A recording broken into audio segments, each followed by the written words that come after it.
ಎಲ್ರಿಗೂ ನಮಸ್ಕಾರ. ಮದ್ದೂರಲ್ಲಾಗಿರ್ತಕ್ಕಂಥ ಘಟನೆ ಎಲ್ರಿಗೂ ಗೊತ್ತೇ ಇರ್ಬೋದು. ಹೌದು, ಕೆಲವು ಬೇವರ್ಸಿ ನನ್ನ ಮಕ್ಕಳು ನನಗೆ ಹಿಂದೂ ವಿರೋಧಿ ಅನ್ನೋ ಪಟ್ಟ ಕೊಟ್ಬಿಟ್ರು. ಹಂಗಂತ ನನ್ನ ಹಿಂದುತ್ವ ಆಗ್ಲಿ, ನನ್ನ ಧರ್ಮ ಆಗ್ಲಿ, ನನ್ನ ದೇವರಾಗ್ಲಿ ನನ್ನನ್ನು ಯಾವತ್ತೂ ಹಿಂದೂ ವಿರೋಧಿ ಅಂತ ಒಪ್ಕೊಳ್ಳೋದು ಇಲ್ಲ, ನನ್ನನ್ನು ಆ ತರ ಕರೆದೂ ಇಲ್ಲ. ಯಾವ್ದೋ ಸೂಳೆ ಮಕ್ಕಳು ಹೇಳೋ ಕಾರಣಕ್ಕೋಸ್ಕರ ನಾನಿವತ್ತು ಯಾವ ವಿಷಯದ ಬಗ್ಗೆನೂ ಮಾತಾಡಲ್ಲ ಅನ್ನೋದು ನನ್ನ ಮನಸ್ಸಿಗೆ ಸರಿ ತೋಚೋದಿಲ್ಲ. ಕಲ್ಲು ತೂರಾಟ ನಡೆಸಿದ ಬೋಳಿ ಮಕ್ಕಳಿಗೆ ನಾನು ಇವಾಗ ಹೇಳ್ತಾ ಇರೋದು ನಿಜ.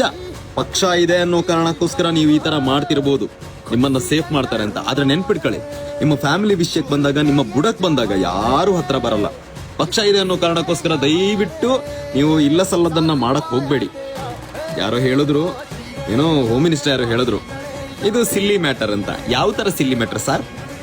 ಯಾವ ತರ ಸಿಲ್ಲಿ ಮ್ಯಾಟರ್? ಒಂದು ವಿಘ್ನ ವಿನಾಶಕನ ವಿಸರ್ಜನೆ ವೇಳೆಯಲ್ಲಿ ಆ ಕಾರ್ಯಕ್ರಮದಲ್ಲಿ ಕಲ್ಲು ತೂರಾಟ ನಡೆಸೋದು, ಬೇಡದನ್ನ ಮಾಡೋದು ನಿಮ್ಗೆ ಸಿಲ್ಲಿ ಮ್ಯಾಟರ್? ಯಾವ ತರ ಇದು? ಕ್ಲೀನ್ ಆಗಿ ಗೊತ್ತಾಗ್ತಾ ಇದೆ ನೀವು ಒನ್ ಸೈಡೆಡ್ ಅಂತ. ನಿಜ ಹೇಳ್ತಿದೀವಿ, ಇದು ಯಾರು ಮಾಡಿದಾರೋ ಅವ್ರಿಗೆ ಶಿಕ್ಷೆ ಆಗ್ಬೇಕು. ಅವನು ಮುಸ್ಲಿಮೋ, ಅವನು ಕ್ರಿಶ್ಚಿಯನೋ, ಅವನು ಬೌದ್ಧ ಧರ್ಮದವನೋ, ಅದೆಲ್ಲ ಮ್ಯಾಟ್ರು.